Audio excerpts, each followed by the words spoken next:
Hello friends, nutrition chapter का ही हम लोग आगे कुछ क्वेश्चंस और करते हैं। आज ये तीसरा लेक्चर होगा। तो इसमें सबसे पहला प्रश्न आपके स्क्रीन पर दिखाई दे रहा है आपको कि मेढक में दांत कितने होते हैं। ठीक है, तो ये आपको करना है यहाँ पर। एक सेकंड दोस्तों। ठीक है, तो मेढक में कितने दांत होते हैं ये प्रश्न आपको करना है। मतलब किस तरह के दांत होते हैं बेसिकली ये पूछा हुआ है। तो यहाँ पर पूछा है कि क्या मेढक होमोडॉन्ट होता है, यानी कि सेम टाइप के दांत होते हैं, थीकोडॉन्ट होता है, हेट्रोडॉन्ट होता है। ठीक है, तो तीन तरह के ऑप्शन दिए हैं। तो लास्ट लेक्चर में जब मैंने आपको पढ़ाया था तो मैंने बताया था कि मछली, उभयचर, ठीक है, इसके साथ साथ जो आपके सरीसृप होते हैं, इनको रेप्टाइल्स बोलते हैं, यानी कि सांप इत्यादि, इनमें होमोडॉन्ट होता है। तो इस प्रकार ऑप्शन ए जो हो जाएगा वो करेक्ट हो जाएगा। एक बार एक्सप्लेनेशन देख लेते हैं और आगे चलते हैं हर बार की तरह। तो यहाँ पर आपका एक्सप्लेनेशन खुल गया है कि मेढक में दांत जो होते हैं होमोडॉन्ट होते हैं। छिपकली और मेढक के दांत एक ही प्रकार के होते हैं, इसीलिए इनको होमोडॉन्ट कहते हैं। मछली में भी वही होते हैं। थिकोडॉन्ट क्या होते हैं? ऐसे दांत जो मसूड़े में धसे होते हैं, इन्हें थिकोडॉन्ट कहते हैं। जैसे मनुष्य में हेट्रोडॉन्ट की ही एक टाइप है, इसको बोलते हैं थिकोडॉन्ट। हेट्रोडॉन्ट होते हैं, भिन्न भिन्न प्रकार के होते हैं। हेट्रोडॉन्ट होते हैं, जैसे ये भी मनुष्य में पाए जाते हैं। जैसे मनुष्य में टोटल चार प्रकार के दांत होते हैं जो कि हेट्रोडॉन्ट के कैटेगरी में आते हैं। लाइक इंसाइजर होता है, कैनाइन होता है, प्री मोलर और मोलर होता है। तो हम लोग इसको क्रमशः कृंतक पढ़ते हैं, रदनक नहीं, रदनक, कृंतक, प्री मोलर यानी कि अग्र चवर्णक और चवर्णक, दो प्रकार से पढ़ते हैं। और मनुष्य का डेंटल फार्मूला जो होता है वो होता है 2123। अब देखिए 2123 अप्लाई कैसे होता है। तो ये ऊपरी जबड़ा मैंने बना दिया है, एक्सक्यूज मी। तो ऊपरी जबड़े में आधा पोर्शन देखेंगे, ठीक है ना। आधा पोर्शन देखेंगे तो इसको बोल रहा है 2123, यानी कि अगर आप यहाँ काउंट करना शुरू करेंगे तो तीन जो होता है चवर्णक एक साइड में होता है, यानी कि टोटल मिलाकर के 6 हो गया। और नीचे ऊपर का मिलाकर के 12 हो गया। ठीक है, 12 प्लस दो, यहाँ पर होता है अग्र चवर्णक, तो यहाँ भी दो होगा, दो दो चार, और चार चार आठ ही हो गया। एक होगा आपका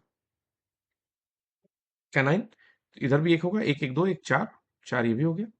और दो दो चार, दो छः, दो आठ, आठ ही हो गया। तो जोड़ लेंगे तो 12 8 20, 20 8 28, 28 32, टोटल 32 दांत आ गए मनुष्य में। तो ये जो है मनुष्य का डेंटल फार्मूला का एक टाइप। अगला प्रश्न यहाँ पर देखते हैं कि पूछता है अगला प्रश्न कि दांत का शिखर बना होता है, यानी कि जो टीथ का क्राउन है, टूथ या टीथ का क्राउन जो है वो किस चीज का बना होता है। उपास्थि का बना होता है, इनेमल होता है, डेंटाइन होता है, या काइनिन होता है। ठीक ना, बेसिकली ये काइटिन लिखना था, हाँ काइटिन ही लिखा हुआ है, काइटिन होता है। ठीक है, तो चार ऑप्शन यहाँ पर दिए हुए हैं कि टीथ क्राउन किसका बना होता है। तो पहले समझ लेते हैं टूथ क्राउन किसको कहा जा रहा है बेसिकली। तो देखिए, जिन लोगों के दांत खराब होते होंगे उनको थोड़ा बहुत पता होता होगा। एक दांत का मैं फोटो बनाना चाह रहा हूँ। ठीक है, इस प्रकार दांत होता है। अगर इसको 3D में थोड़ा सा बनाने की कोशिश करें हम लोग, तो और थोड़ा-सा ये मसूड़े का पोर्शन हो जाएगा दाँत में जो चिपका हुआ है, और थोड़ा-सा ऐसा, ठीक है? इधर भी थोड़ा-सा हो जाएगा मसूड़े का पोर्शन, ठीक है? और ये आपका दाँत दाँत होता है, ये ऊपर का पोर्शन दिखाई दे रहा है। तो जब किसी का दाँत खराब हो जाता है, यानी कि इनेमल अगर उसकी खराब हो जा रही है, तो ये पूरा का पूरा क्राउन, ये जो ऊपर वाला पोर्शन है, यानी कि इन दोनों को हटा करके, इसको और इसको हटा करके, ये जो क्राउन का पोर्शन है, ये पूरा चेंज होता है। ये क्राउन ही चेंज होती है, ठीक है ना? ये पूरी चेंज होती है। तो ये बेसिकली बनी होती है इनेमल की। किसकी बनी होती है? इनेमल की। यही जो इसको व्हाइट कलर या सफ़ेद रंग देता है। फिर जब आप बाद में लगवाओगे तो अलग-अलग टाइप का इसमें टूथ क्राउन लगता है। दाँत का जो ऊपरी खोल है वो लगता है। कभी-कभी सिरेमिक का लगता है या मेटल का लगता है, अलग-अलग तरीके का लगता है, अलग-अलग मटेरियल है वहाँ पर। तो इनेमल जो है दाँत शिखर का करेक्ट आंसर हो जाएगा। आंसर एक बार देख लेते हैं, यहाँ पर चेक कर लीजिए कि आंसर सी जो है करेक्ट है, यानी कि दांत का जो डेंटाइन शिखर होता है वो डेंटाइन इनेमल जिसकी बाहरी परत होती है उसका बनत होता है, उसका बना होता है। अच्छा, इनेमल इसका नहीं हो जाएगा, डेंटाइन इसका करेक्ट हो जाएगा। ठीक है, और डेंटाइन बेसिकली बना तो उसी का होता है, लेकिन ठीक है यहाँ पर डेंटाइन ऑप्शन दिया है तो डेंटाइन ही करेक्ट कर लेंगे। डेंटाइन का बना होता है, दांत की बाहरी परत को इनेमल कहते हैं, हमारे शरीर का सबसे मजबूत और कड़ा भाग होता है। दांत के अंदर वाले भाग को डेंटाइन कहते हैं। यहाँ पर कार्टिलेज और काइटिन के बारे में दिया हुआ है कि कीटों के बाहरी जो खोल होती है, जैसे मान लीजिए कि कोई कीड़ा है और इसका ये बाहरी खोल है, ठीक है ना, तो ये सब काइटिन का बना होगा। ठीक है, और उपास्थि कार्टिलेज होती है, मुलायम और लचीला होता है। नाक और कान में कार्टिलेज होते हैं, कभी कान को मोड़ करके देखेंगे तो कान पूरी तरह से मुड़ जाएगा, तो कार्टिलेज का बना हुआ होता है। हड्डी होती है, उसमें स्टेप्स होती है, और भी दो हड्डियां होती है जिसको स्टेपीज भी बोलते हैं। ठीक है ना, तो मैलियस इनकस और स्टिपीज ये 3 हड्डियाँ होती हैं। मैलियस इनकस और स्टिपीज ये 3 हड्डियाँ होती हैं, तो उसमें से स्टिपीज या स्टेप्स जिसको बोलते हैं, वो शरीर की सबसे छोटी हड्डी होती है, और सबसे बड़ी हड्डी होती है फीमर होती है, वो जांघ या थाई की हड्डी होती है। चलिए अगला प्रश्न है यहाँ पर, पेप्सिन क्या होता है? तो आपको पता है कि पेप्सिन जो है एक टाइप का एंजाइम है, जो कि आपके आमाशय में निकलता है। तो याद रखिएगा, ये आपके आमाशय में यानी कि स्टमक में, आमाशय में निकलता है। नाम है पेप्सिन। किस पर वर्क करता है ये? तो ये जाता है प्रोटीन को तोड़ने का काम करता है, ठीक है? याद रखेंगे, प्रोटीन को तोड़ने का काम करता है। पेप्सिन जो है प्रोटीन को पेप्टोज में बदल देता है, ठीक है ना? तो दो चीजें, एक तो मैंने बताया कि पेप्टोज में बदलता है, तो पेप्टोन्स में तो बदलता ही है, ठीक है, पेप्टोन्स में बदलता है, पेप्टोज लिख दिया था। और दूसरा, इसमें स्मॉल पेप्टाइड्स में भी बदलता है, ठीक है, स्मॉल पेप्टाइड्स में भी बदलता है। तो याद रखेंगे, जो पेप्सिन होता है वो एक प्रकार का एंजाइम है। एक्सप्लेनेशन देख लेंगे एक बार। एक्सप्लेनेशन है आपके सामने कि पेप्सिन एक एंजाइम है, जो कि प्रोपेप्सिन स्टमक के पेप्टिक सेल से स्रावित होता है, जो कि पेप्सिन में फिर फर्दर बदलता है, प्रोटीन को पेप्टोन्स में बदल देता है। सभी एंजाइम प्रोटीन होते हैं, लेकिन सभी प्रोटीन एंजाइम नहीं होते हैं। यानी कि जितने भी एंजाइम है वो कहीं ना कहीं प्रोटीन होंगे, लेकिन सारे प्रोटीन एंजाइम नहीं होते हैं। विटामिन हमारे शरीर से बीमारियों की रक्षा करता है, एक एक्स्ट्रा चीज यहाँ पर दी हुई है। अगला प्रश्न इसी बीच आपके सामने आ गया है कि ग्लूकोज को ग्लाइकोजन में परिवर्तन यकृत में होता है, किंतु इसका संग्रह कहाँ होता है, ठीक है ना?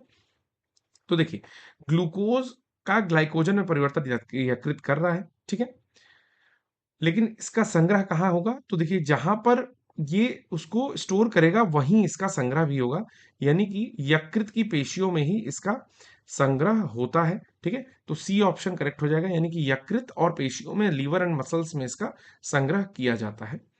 तो एक बार एक्सप्रेशन देखेंगे कि ग्लूकोज का ग्लाइकोजन में परिवर्तन होकर यकृत और पेशियों में संग्रहित हो जाता है। यकृत सबसे बड़ी ग्लैंड होती है, यकृत का जो है बहिर्स्रावी ग्लैंड कैटेगरी में ये आती है। यकृत में गड़बड़ी के कारण पीलिया या जॉन्डिस रोग हो जाता है। लीवर में बाइल जूस का निर्माण होता है। यकृत विषैले पदार्थों को विषहीन बनाता है, यूरिया का निर्माण होता है। NH2CO, NH2 जिसका यूरिया का फॉर्मूला है NH2CO NH2, ठीक है ना? और ये ओल्ड आरबीसी को नष्ट भी करता है। प्लीहा स्प्लीन ब्लड बैंक कहलाता है, और आरबीसी का कब्रगाह भी कहलाता है। तो एक्स्ट्रा इन्फॉर्मेशन भी यहाँ आपको मैंने दे दी है। वह कौन सा तत्व है जो दंत इनेमल को कठोर बनाता है? तो तीन चार ऑप्शन दिए हुए हैं। कैल्शियम है, फ्लोरीन, आयोडीन और सोडियम, यहाँ पर चार ऑप्शन दिए हुए हैं। तो सबको लगेगा, क्योंकि चूंकि पहला ऑप्शन कैल्शियम है, तो सबको लगेगा कि इसका आंसर जो होगा वो आपका कैल्शियम होगा, लेकिन यही लोग गलती करते हैं। इसका जो करेक्ट आंसर होगा दोस्तों, तो आंसर इसका हो जाएगा फ्लोरीन। अब देखिए, फ्लोरीन कैसे होता है, फ्लोरीन कैसे आंसर हो, तो इसमें जो सबसे इंपॉर्टेंट एक एलिमेंट है जो जिससे कि एनिमल बना होता है, उसका नाम है हाइड्रोक्सी एपेटाइट, ठीक है। जब हमारे टूथब्रश में या पानी में, टूथपेस्ट में या पानी में अगर कहीं फ्लोरीन रहता है, तो कुछ इस प्रकार क्रिया होती है कि वो हाइड्रोक्सी एपेटाइट से वो फ्लोरो एपेटाइट बन जाता है, और फिर उस पर जब जीवाणुओं की या अन्य पदार्थों की क्रिया होती है, तो वो एनिमल को और स्ट्रांग बनाने की कोशिश करता है और कठोर बनाता है। तो यहाँ पर लिखा है कि दंत एनिमल को कठोर कौन बनाता है? तो कठोर बनाने का काम किसके द्वारा किया जा रहा है? फ्लोरीन के द्वारा किया जा रहा है। ट्रिकी क्वेश्चन है, ठीक है। अमूमन इसको लोग कैल्शियम लगा करके आएंगे, तो ध्यान रखिएगा इस प्रश्न को, कि दंत एनिमल को फ्लोरीन कठोर बनाता है, कैल्शियम और फास्फोरस दोनों एनिमल को मजबूत बनाते हैं। फ्लोरीन की कमी से मानव शरीर में फ्लोरोसिस नामक रोग हो जाता है। कैल्शियम दांत में कैल्शियम फॉस्फेट 85%, कैल्शियम कार्बोनेट और कैल्शियम फ्लोराइड इत्यादि तत्व पाए जाते हैं। आयोडीन लेमिनेरिया नामक शैवाल से प्राप्त होता है। तो ये भी पॉइंट याद रखिएगा, बहुत प्रश्न इस पर पूछा जाता है कि आयोडीन किससे प्राप्त होता है। तो एक शैवाल होती है जो समुद्र में पाई जाती है, नाम है लेमिनेरिया। और आयोडीन की कमी से ग्वाइटर या घेंघा नामक डिजीज होती है। सोडियम क्या करता है? तो पेशी के संकुचन में सहायक होता है, इसीलिए लोग कहते हैं कि हार्ट के लिए सोडियम जरूरी है। क्यों? क्योंकि हार्ट की जो मसल है उनको संकुचन मतलब डायस्टोल और सिस्टोल करने के लिए, यानी कि पिचकने और फूलने के लिए किसकी जरूरत होती है? तो सोडियम की जरूरत पड़ती है। और ये साथ ही तंत्रिका तंतु में तंत्रिका आवेग भी जो है विकसित करता है। चलिए अगला प्रश्न आपके सामने यहाँ पर है कि पित्ताशय का मुख्य कार्य क्या है, यानी what is the main function of bile juice. तो बाइल जूस ऐसे तो बहुत सारा काम करता है, कि मतलब खाने में जाएगा, खाने को पचाने का काम करेगा, इमल्सिफाई करेगा, बहुत सारा काम करता है, ठीक है, डी इमल्सिफाई करेगा, सॉरी। तो इसमें अगर सबसे महत्वपूर्ण काम देखा जाए कि बाइल का क्या है, तो वो ना ही वसा का एंजाइम द्वारा पाचन है, ना ही उत्सर्जी पदार्थों का निवारण है, प्रोटीन के पाचन का नियंत्रण भी नहीं है। पाचन और पोषण हेतु जो वसा का इमल्सिफिकेशन होता है वही है। तो पित्त का मुख्य कार्य है पाचन और पोषण के लिए वसा को इमल्सिफाई करना। तो यहाँ पर एक्सप्लेनेशन एक बार देख लेंगे कि पित्त पाचन एवं पोषण हेतु वसा का इमल्सिफिकेशन करता है। पित्त भोजन को क्षारीय बनाता है। पित्त रस में जल होता है, सॉल्ट होता है, सोडियम ग्लाइकोलेट होता है, सोडियम टेरोकोलेट होता है, सोडियम कार्बोनेट इत्यादि पाया जाता है। तो ये दो एलिमेंट का नाम भी याद रखिएगा। कभी अगर ऑप्शन में देता है कि बाइल किन किन से मिलकर के बना है, तो सोडियम टेलोकोलेट, टेरोकोलेट और ग्लाइकोलेट याद रखिएगा। अगला प्रश्न यहाँ पर है आपके सामने, आपकी स्क्रीन पर। कि लीवर द्वारा बनाया गया पित्त या पित्ताशय में किसके द्वारा पहुंचता है, यानी कि जो भी लीवर पित्त बनाती है, ठीक है ना, यानी कि बाइल बनाती है, वो गॉल ब्लैडर में किसके द्वारा पहुंचता है। तो चार ऑप्शन है वहां पर कि हिपैटो गॉल डक्ट है, हिपैटो पैंक्रियाटिक डक्ट है, सिस्टिक डक्ट है या हिपैटिक डक्ट है। तो याद रखेंगे, ये स्टार मार्क क्वेश्चन को कर रहा हूं क्योंकि अगर नहीं याद रहेगा तो कुछ भी पढ़ लीजिए, आएगा है नहीं। ठीक है, तो सिस्टिक डक्ट जो है यहाँ पर, वो बाइल को पित्ताशय में यानी कि गॉल ब्लैडर में लेकर के जाता है। एक से इसको ढंग से घेर देते हैं, ठीक है। तो सिस्टिक डक्ट में लेकर के जाता है, कौन लेकर के जाता है, तो सिस्टिक डक्ट लेकर के जाता है, यानी कि एक डक्ट बनी हुई है, एक नली बनी हुई है जो कि पित्ताशय को वहां पहुंचाती है। तो लिखा हुआ है कि लीवर द्वारा बनाया गया पित्त पित्ताशय में सिस्टिक डक्ट द्वारा पहुंचाया जाता है। बाइल पहले हेपेटिक डक्ट फिर सिस्टिक डक्ट से होकर गॉल ब्लैडर में जाता है। तो हेपेटिक डक्ट में भी फ्लो करता है, लेकिन सिस्टिक डक्ट वो है जो कि गॉल ब्लैडर में पहुंचा रहा है एग्जैक्टली।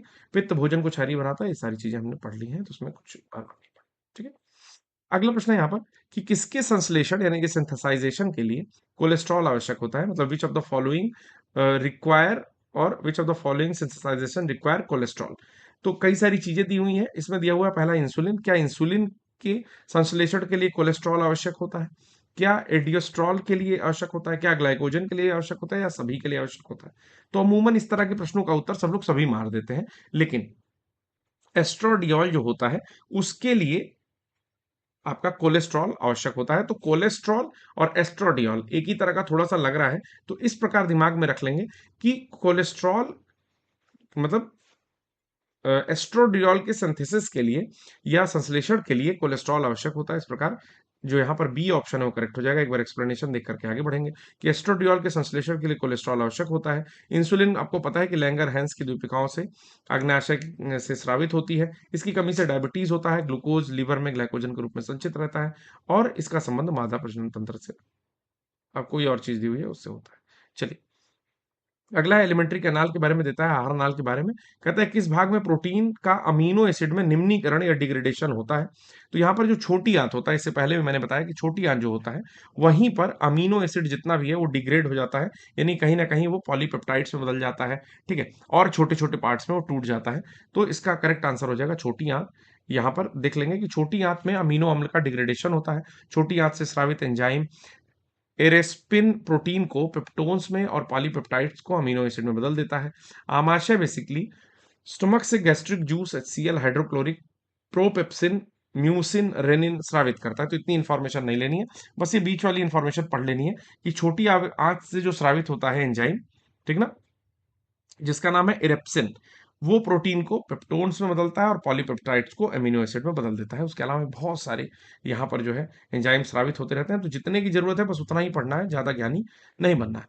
कहता है रेनिन का श्रवण करने वाला अंग है। तो रेनिन कहाँ से निकलता है, तो रेनिन दूध पचाने के लिए आवश्यक एंजाइम है, तो ये निकलता है आमाशय से। तो बी ऑप्शन करेक्ट हो जाएगा इसका, ठीक है। तो एक्सप्लेनेशन भी देख लेंगे कि रेनिन का सिक्रेशन स्टमक या आमाशय से होता है।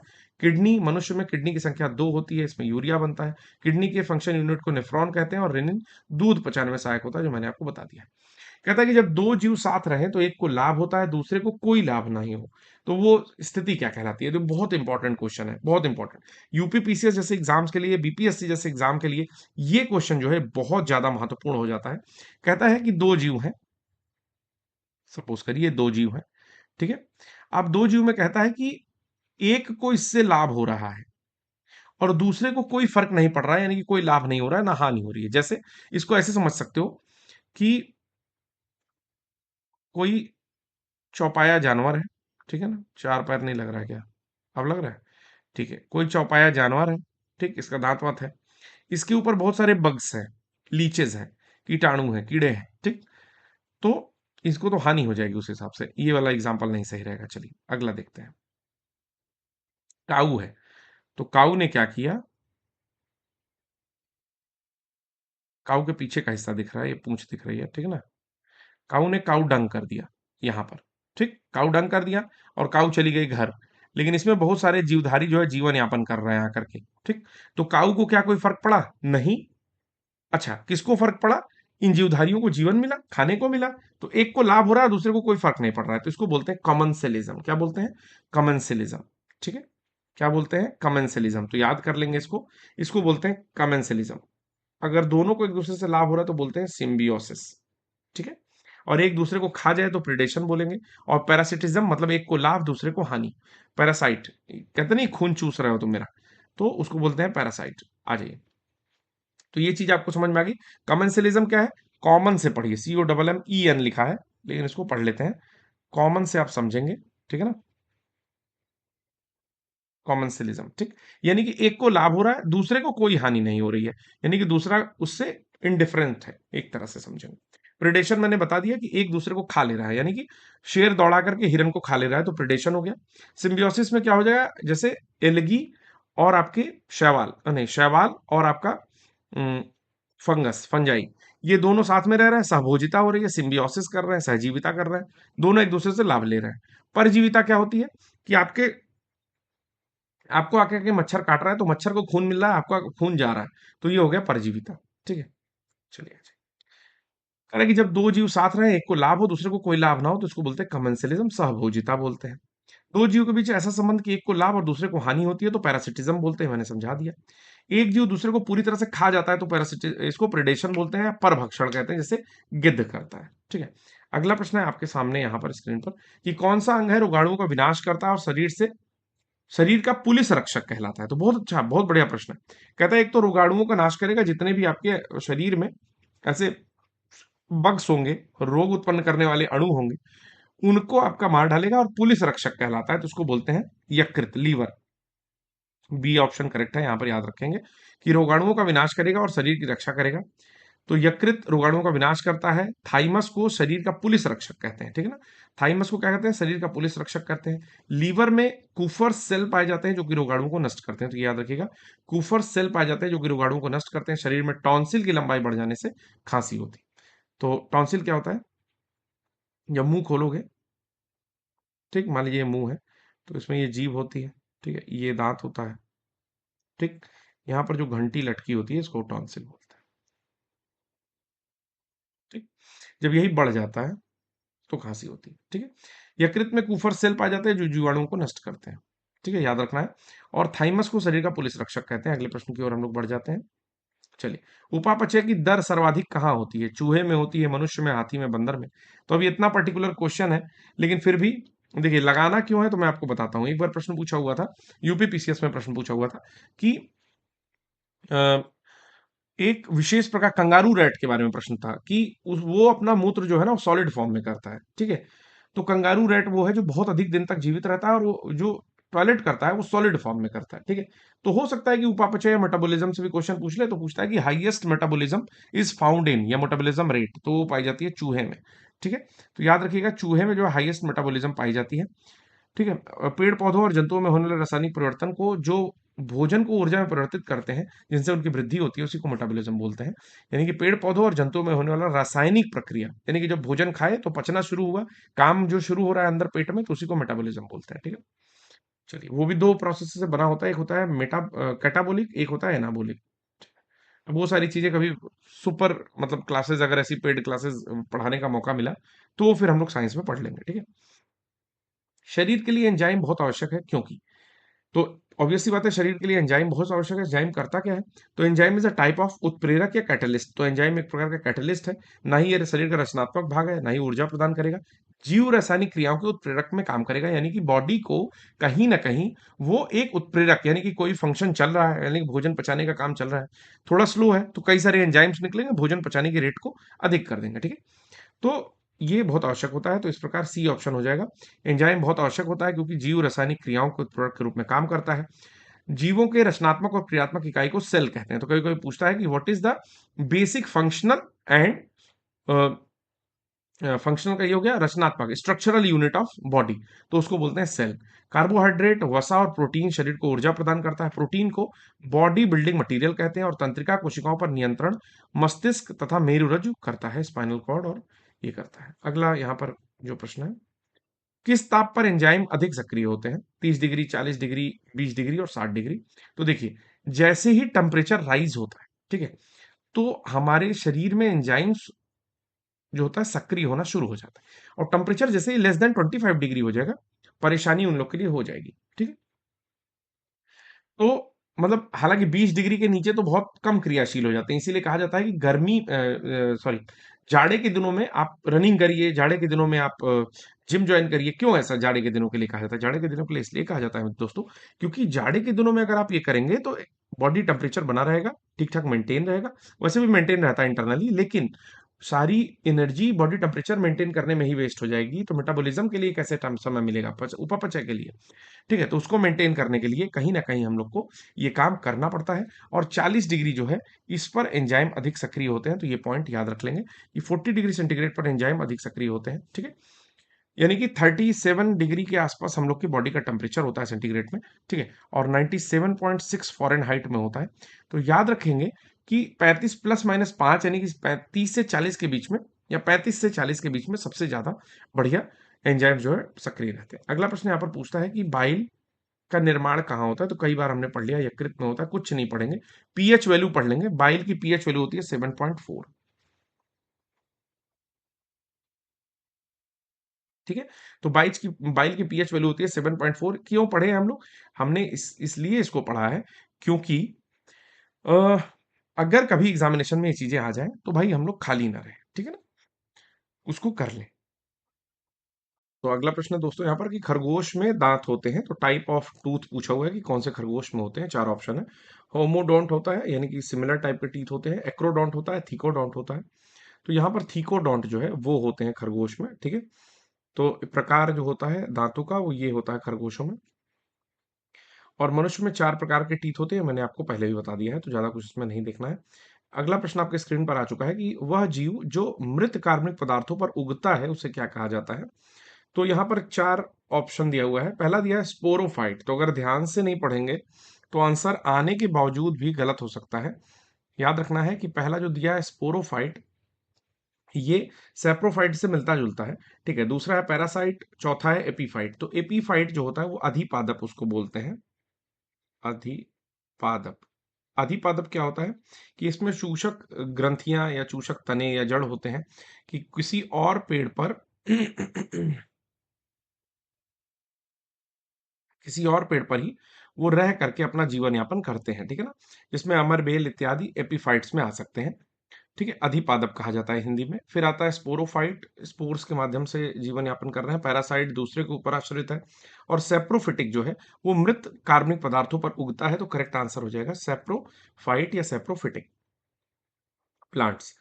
तो सेम वही एक्सप्लेनेशन है कि जो मृत कार्बनिक पदार्थों पर उगता है उसे सेप्रोफाइट कहा जाता है। एपीफाइट ऐसा पौधा है जो कि होस्ट पौधों पर रहता है या उष्णकटिबंधीय क्षेत्र में पाया जाता है, जैसे ऑर्किड।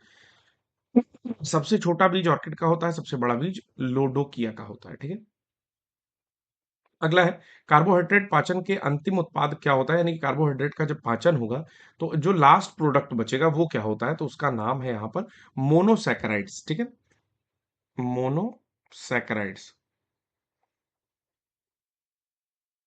ठीक है, मोनोसैकेराइड्स बोलते हैं। तो यानी कार्बोहाइड्रेट जब बचेगा तो लास्ट में मोनोसैकेराइड बचता है। तो ये चीज याद रखनी है कि अंतिम उत्पाद जो कार्बोहाइड्रेट के पाचन में बचता है वो मोनोसैकेराइड होता है। मतलब ऐसे समझ लीजिए कि सैकरीन यानी कि शुगर से संबंधित जो भी चीज है उनका सिंगल बॉन्डेड या एक अणु वाला जो होता है उसको मोनोसैकेराइड बोलते हैं। पॉलीसैकेराइड में बहुत सारे अणु होते हैं। ओलिगोसैकेराइड में 2 से लेकर के 9 अणु तक होते हैं। ठीक है, चावल में पॉलिश हटाने के पीछे, हटाने के रूप में पश्चिम रहता है, ऐसा कुछ नहीं है। ये स्टेटमेंट जो है एक गलत स्टेटमेंट किसी कारण से हो गई है।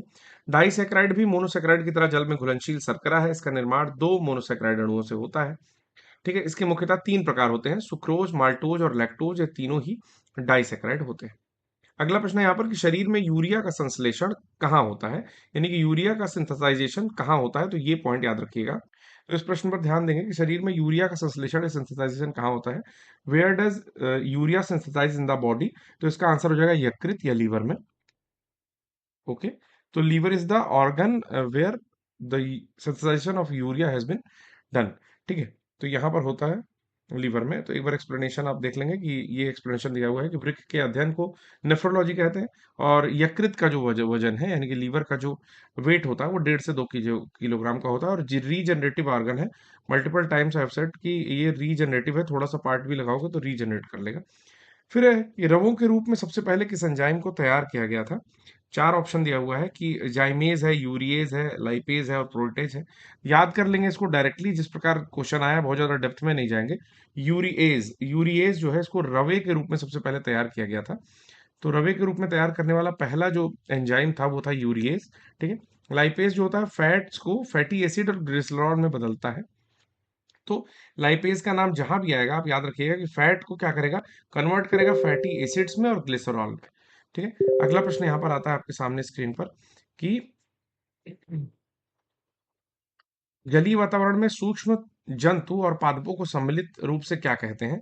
कि अगर आप जलीय वातावरण में जाएंगे तो जो भी छोटे ऑर्गेनिजम्स हैं, सूक्ष्म जीव हैं और पादप हैं, इन सबको एक साथ क्या कहेंगे, तो ना ही सहभोजी कहेंगे, ना ही शाकाहारी कहेंगे, ना ही फ्लोरा और फौना कहेंगे, सीधे प्लैंकटन कहेंगे। क्या कहेंगे, प्लैंकटन। ठीक है, तो प्लैंकटन कहा जाता है। तो इसमें दो प्रकार के प्लैंकटन्स आते हैं। एक होता है जू प्लैंकटन, फर्दर जब डिवाइड करोगे तो आ जाएगा जू प्लैंकटन। जू प्लैंकटन क्या होता है, जू प्लैंकटन होता है जंतु प्लवक। ठीक है ना, एक जंतु प्लवक आ जाएंगे, और एक होता है आपका फाइटोप्लैंक्टन। ठीक है, फाइटोप्लैंक्टन को क्या बोलते हैं, इसको बोलते हैं पादप प्लवक। ठीक है, तो अब अलग अलग नाम होता है, अलग अलग चीजें हैं, जब कभी डिस्क्रिप्टिव वे में पढ़ेंगे तो इससे मैं पूरी तरह से आपको बता दूंगा। ठीक है, तो यहाँ पर सारा एक्सप्लेनेशन दिया हुआ है, एक बार आप देख लेंगे। ठीक है, नेक्स्ट प्रश्न पर चलते हैं डायरेक्टली कि सहजीवी जीवाणु यानी कि सिम्बियोटिक बैक्टीरियम किसको कहा जाता है। तो राइजोबियम को सहजीवी जीवाणु कहा जाता है, जो भी नोड्यूल्स होती हैं।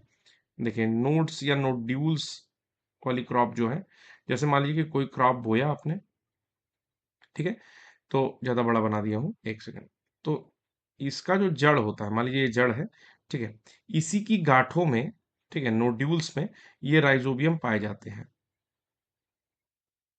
ठीक, राइजोबियम बेसिकली पाए किसमें जाते हैं, तो पाए जाते हैं जो भी आपके पल्सेस होती हैं, पल्सेस, दालें जो होती हैं, दलहन जो होते हैं, पल्सेस के ही नोड्यूल्स में राइजोबियम नामक जीवाणु पाया जाता है, जो कि नाइट्रोजन फिक्सेशन में मदद करता है। ठीक है ना, नाइट्रोजन फिक्सेशन में मदद करता है। ठीक है, तो ये सहजीवी जीवाणु है, यानी कि प्लांट्स के साथ में जी रहे हैं, इसलिए इनको सिम्बियोटिक बैक्टीरियम भी कहा जाता है, राइजोबियम को। यहाँ पर एक्सप्लेनेशन यहाँ पर दिया हुआ है, जैसे कहता है कि सहजीवी जीवाणु राइजोबियम दो जीवों के बीच में ऐसा संबंध या दोनों जीवों का लाभ होता है, सहजीवी जीवाणु कहते हैं। जैसे भैंस एवं बगुला, तो भैंस और बगुला में क्या है कि जहां जहां भैंस चलती जाती है, तो जब वो चलती है तो घास हटती है, और उसके पीछे पीछे क्या करते हैं बकुला, आप देखते होंगे, तो बकुला क्या करता है, कीड़े मकोड़ों को खाते रहता है। या राइजोबियम और दाल का पौधा जो मैंने आपको एग्जाम्पल दिया है वो हो जाएगा। कवक और शैवाल मिलाकर के लाइकेन का निर्माण करते हैं, लिटमस पेपर बनाने में भी काम आता है। तो ये भी जो है कहीं ना कहीं एक सिम्बियोटिक रिलेशन दिखाता है, मैंने पहले भी बताया है। क्लोस्ट्रीडियम टिटैनी बैक्टीरिया, टिटनेस रोग जिससे होता है, यह रोग के जीवाणु जंग लगे लोहे एवं घोबरे पर पाए जाते हैं। घोघरे क्या होता है मुझे नहीं पता। इस रोग को धनुष टंकार या लॉक जॉ भी कहते हैं। ठीक है, तो ये पॉइंट याद रखना है कि जो टिटनेस रोग होता है उसको लॉक जॉ कहते हैं। पूरी शरीर एक टिटैनी कंडीशन में आ जाती है। ठीक है, मतलब कि ऐसे उठ जाएगी शरीर, मान लीजिए आपका सर है तो हर जगह जो है टांस टाइप का लगेगा, जिसको क्रैम्प बोलते हैं, उस तरह की स्थिति हो जाएगी। ठीक है, तो काफी बुरी स्थिति होती है इसमें, टिटनेस में। तो क्लोस्ट्रीडियम टिटैनी के द्वारा होता है ये। ठीक है, अगला चलते हैं। अगला प्रश्न यहाँ पर आपके स्क्रीन पर आ चुका है कि भारत में निम्नलिखित में से किस वस्तु श्रेणी पर खाने का व्यय सर्वाधिक तेजी से बढ़ रहा है। तो दूध एवं उत्पाद, दालें, अनाज और सब्जियां। तो अगर सब कुछ मिला करके देखा जाए तो अनाज जो है, यानी कि जो सीरियल्स हैं जिनको अनाज बोलते हैं, ठीक है, तो उन पर जो है ये सबसे ज्यादा व्यय बढ़ रहा है, अनाज पर सबसे ज्यादा व्यय बढ़ता जा रहा है। ठीक है, और इसमें फिर नेक्स्ट एक उसी में एक्सप्लेनेशन में ही नीचे एक्स्ट्रा पॉइंट दिया हुआ है कि रोटी पचाने में मीठा लगता है, मतलब रोटी पचाने नहीं, चबा कर खाने में, क्योंकि टाइलिन एंजाइम के कारण होता है, ये एमाइलेज एंजाइम होता है, ठीक है। तो कोई मतलब नहीं था उसका। अगला यहाँ पर देखते हैं कि लार ग्रंथि से कौन सा एंजाइम स्रावित होता है। तो एमाइलेज जो है वो स्रावित होता है, ठीक है। तो याद रखेंगे एमाइलेज जो है वो एंजाइम लार ग्रंथियों से स्रावित होता है। आसान सा प्रश्न है, एक्सप्लेनेशन देख लेते हैं कि लार ग्रंथियों से एमाइलेज एंजाइम स्रावित होता है। मनुष्य में 3 जोड़ी लाल ग्रंथियां पाई जाती हैं। मनुष्य के लार में 99% जल होता है और 1% एंजाइम होता है। लार में 2 एंजाइम पाए जाते हैं, पहला है टाइलिन और दूसरा है लाइसोसोम। दोनों का नाम याद रखेंगे, टाइलिन और लाइसोसोम। दोनों ही भोजन को पचाने में सहायता करते हैं। सूक्ष्म जीवाणु से प्राप्त वे तत्व कौन से हैं जिनका उपयोग सूक्ष्म जीवाणु को नष्ट करने के लिए कहा किया जाता है? तो देखिए, प्राप्त भी सूक्ष्म जीवाणुओं जीवाणुओं से ही हो रहा है और इनका यूज जो है वो भी सूक्ष्म जीवाणु को नष्ट करने के लिए ही किया जाता है। तो ये है प्रतिजैविक यानी कि एंटी एंटी बैक्टीरियल, ठीक है। एंटी बैक्टीरियल बोला जाता है, बोलते हैं प्रतिजैविक, ठीक है। पहला प्रतिजैविक जिसकी खोज हुई उसको क्या बोलते हैं? पेनिसिलिन। पेनिसिलिन किसने किया था? तो अलेक्जेंडर अलेक्जेंडर फ्लेमिंग ने इसका खोज किया था। तक समझ में आ गई होंगी चीजें। एक बार आप एक्सप्लेनेशन देख लीजिए, एक्सप्लेनेशन आपके सामने खुला हुआ है, ठीक है। कि बैक्टीरिया से कौन कौन से रोग उत्पन्न होते हैं? तो टिटनेस होता है, माइक्रोबैक्टीरियम टिटैनी, हैजा होता है, ठीक है। मुझे लगता है विब्रियो कॉलेरी से हैजा होता है, उसी को कॉलरा भी बोलते हैं। टाइफाइड जो है साल्मोनेला टाइफी से होता है। टीबी जो होता है वो माइक्रोबैक्टीरियम और ट्यूबरकुलोसिस इस तरह से होता है। प्लेग जो होता है वो आपका इसी प्रकार कुछ प्लेग का भी जीवाणु होता है, ठीक है। काली खांसी वूपिंग कफ होता है। निमोनिया होता है, ठीक ना, स्ट्रेप्टोकोकस निमोनियाई से होता है। कोढ़ कोढ़ मतलब होता है लेप्रेसी। लेप्रेसी जो होता है वो होता है आपका माइक्रोबैक्टीरियम लेप्री से होता है। सिफिलिस सिफिलिस भी आपका बैक्टीरिया से उत्पन्न होने वाला रोग है। प्रोटोजोआन से आएंगे तो प्रोटोजोआन से मलेरिया होता है, ठीक है ना। आई थिंक प्लाज्मोडियम टाइप का वायरस कुछ प्रोटोजोआ होता है, ठीक है। पायरिया भी प्रोटोजोआ से होता है। सोने की बीमारी स्लीपिंग सिकनेस भी इसी से होता है प्रोटोजोआ से। पेचिस भी इसी से होता है। काला आजार प्रोटोजोआ से होता है। वायरस से होता है, एड्स होता है, डेंगू फीवर, पोलियो, चेचक, छोटी माता, गल शोध, खसरा, पीलिया, रेबीज, हर्पीज इत्यादि। निमेटोड अपृष्ठवंशीय जलीय स्थलीय जीव प्राणी है जो कि जीवों में रोग उत्पन्न करता है। चलिए, इतनी जानकारी के बाद हम लोग आते हैं कि निम्न के द्वारा दूध को खट्टा किया जाता है। तो अगर हम लोग यहाँ पर ढंग से प्रश्न को समझने की कोशिश करें तो आपसे पूछ रहा है कि 4 ऑप्शन दिए हैं, प्रोटोजोआ, बैक्टीरिया, वायरस, निमेटोड। निम्न के द्वारा दूध खट्टा किया जाता है। खट्टा किसके द्वारा दूध हो जाएगा? तो बैक्टीरिया, ठीक है। आपको भी पता है कि दूध से दही बनता है तो खट्टा हो जाता है, ठीक है। तो वहां पर बैक्टीरिया होता है, ठीक है ना। तो लैक्टोबैसिलस नाम का जीवाणु होता है, उसी से दूध खट्टा किया जाता है, ठीक है। अगला प्रश्न हम लोग यहाँ पर देखते हैं कि दूध से दही जमता है किसके द्वारा? तो बैक्टीरिया के द्वारा जमता है। तो अभी अभी हमने पढ़ा है, इसको हम लोग कर लेंगे। नेक्स्ट प्रश्न करते हैं, ठीक है। अगला प्रश्न है यहाँ पर कि निम्नलिखित में से कौन सा अम्ल पेट के जीवाणुओं का नाश करता है? तो सिंपल सा प्रश्न है, HCl जो है पेट के जीवाणुओं का नाश करता है, इसमें हम लोग को कुछ सोचना नहीं है, ठीक है। और ये HCl भोजन को अम्लीय भी बनाता है। अगले प्रश्न पर चलते हैं कि सुक्रोज में क्या क्या होता है? तो सुक्रोज जो है GF रखता है, गर्लफ्रेंड रखता है, ऐसे याद कर लेंगे। सुक्रोज इतना मीठा होता है कि उसके पास गर्लफ्रेंड होती है, ठीक है ना। कैसे याद करेंगे? देखिए भैया, कोई गंदी बात नहीं है। जी से होता है ग्लूकोज, ठीक, और एफ से होता है फ्रक्टोज, ठीक है। तो ग्लूकोज प्लस फ्रक्टोज, गर्लफ्रेंड नहीं, ग्लूकोज प्लस फ्रक्टोज GF रखता है। सुक्रोज इतना मीठा होता है कि GF रखता है, याद कर लेंगे। तो ग्लूकोज फ्रक्टोज जहां दिखेगा वहां आंसर करेक्ट मार के आगे चले जाएंगे। इस प्रकार देख लिए। माल्टोज क्या होता है? तो GGM, ठीक है ना, GGM, ठीक है ना। और दूसरा GGL, दो याद कर लेंगे। पहला ग्लूकोज और ग्लूकोज मिलकर के माल्टोज बनता है और ग्लूकोज और गैलेक्टोज बन के लैक्टोज बनता है। तो GGML याद कर लो, GGML, ठीक ना। GGML याद कर लो। तो उससे क्या करोगे? ग्लूकोज ग्लूकोज मिलाओगे, उसको बना दोगे माल्टोज, और ग्लूकोज गैलेक्टोज मिलाओगे, उसमें बना दोगे लैक्टोज। तो आप बताओगे कि कैसे हम याद करेंगे कि गैलेक्टोज वाला होता है? तो चूंकि गैलेक्टोज में पूरा लैक्टोज अलग से आता है ना, तो लैक्टोज को एल से याद कर लेंगे, ये भी एक आसान तरीका है। ठीक है। मानव शरीर में सबसे बड़ा अंग कौन सा होता है? तो अगर यहाँ पर यकृत के अलावा अगर स्किन दी होती तो आप अंग में स्किन को लगा देते, लेकिन यकृत दिया है तो हम लोग यकृत या लीवर को लगा देंगे। ठीक है, कई बार इसके बारे में पढ़ चुके हैं। ठीक है, एक झिल्ली से घिरा होता है, इसको बोलते हैं पेरिकार्डियम। ठीक है, पेरिकार्डियम। ठीक है, चलिए अगला आता है हृदय। हृदय जिससे घिरा होता है उसको बोलते हैं पेरिकार्डियम। अगला आता है, किस मानव अंग में सर्वाधिक कोलेस्ट्रॉल उत्पादित होता है? तो यकृत में सबसे ज्यादा कोलेस्ट्रॉल बनता है, याद रखेंगे। सबसे ज्यादा यकृत में कोलेस्ट्रॉल का उत्पादन होता है। ठीक है, तो यकृत में सर्वाधिक कोलेस्ट्रॉल का उत्पादन होता है, अग्न्याशय में वसा का पाचन प्रारंभ होता है, ट्रिप्सिन, एमाइलेज, लाइपेज एंजाइम स्रावित होते हैं। अगला है कि बेरियम मील के लिए प्रयुक्त क्या प्रयुक्त होता है? ठीक, तो जो पोषण नाल का एक्स किरण बेरियम मील के लिए प्रयुक्त होता है, याद कर लेंगे डायरेक्टली। आया हुआ प्रश्न है, डायरेक्टली याद कर लेंगे। ठीक, अगला, मानव शरीर में भोजन के पाचन के संदर्भ में लाइपेज का स्राव कहाँ से होता है? तो लाइपेज जो आपका एंजाइम है वो अग्न्याशय यानी कि पैंक्रियाज में निकलता है, पैंक्रियाज में निकलता है। ठीक है, यहाँ हो गया। एक बार एक्सप्लेनेशन देख लेंगे। मानव शरीर में लाइपेज अग्नाशय से स्रावित होता है, पैंक्रियाज से। लाइपेज फैट को फैटी एसिड और ग्लिसरॉल में बदल देता है। ठीक है, और लाइपेज के अलावा पैंक्रियाज में ट्रिप्सिन और एमाइलेज भी स्रावित होता है। प्रोणों में चार प्रकार के दांत पाए जाते हैं। इन चारों में नुकीला एक मूल वाला दांत होता है, इसको क्या बोलते हैं? तो इसको बोलते हैं रदनक। क्या बोलते हैं? रदनक। ठीक है, तो रदनक मतलब होता है कैनाइन। ठीक है, नुकीला एक मूल वाला दांत होता है, इसको बोलते हैं कैनाइन। ठीक है ना? तो आप भी देखते होंगे जो भी जंगली जानवर होता है उसमें छोटा छोटा दांत होता है और दो ठो इसे तगड़े तगड़े दांत होते हैं। ठीक है, तो इसी को बोलते हैं कैनाइन। प्राणों में चार प्रकार के दांत होते हैं, नुकीले दांत को कैनाइन बोलते हैं। कैनाइन मांस को चीरने फाड़ने का काम करता है या भोजन को, ठीक है, इंसाइजर भोजन को काटता है, प्रीमोलर मोलर भोजन को चबाता है। और हाथी के ऊपर जो दांत लगे होते हैं उनको टस्क जो बोलते हैं, वो इंसाइजर होते हैं। ठीक है, कैनाइंस नहीं होते। हाथी के जो दांत होते हैं, जैसे हाथी के दूसरे दांत होते हैं ना, मतलब ये उसकी सूंड है। ठीक, तो ये जो दोनों दांत होते हैं इंसाइजर होते हैं, कैनाइन नहीं होते हैं। ठीक, अब आता है यकृत में यूरिया का संश्लेषण कहाँ होता है या किसके द्वारा होता है? तो आर्थिनीन, आर्थिन ornithine sorry ornithine ornithine cycle के द्वारा ये किया जाता है। ठीक है, ऑर्निथीन साइकिल के द्वारा ये किया जाता है। अगला है इसमें कि साइटोप्लाज्म में रिस्पिरेशन की क्रिया O2 की अनुपस्थिति में होती है। इस प्रक्रिया को ग्लाइकोलिसिस कहते हैं।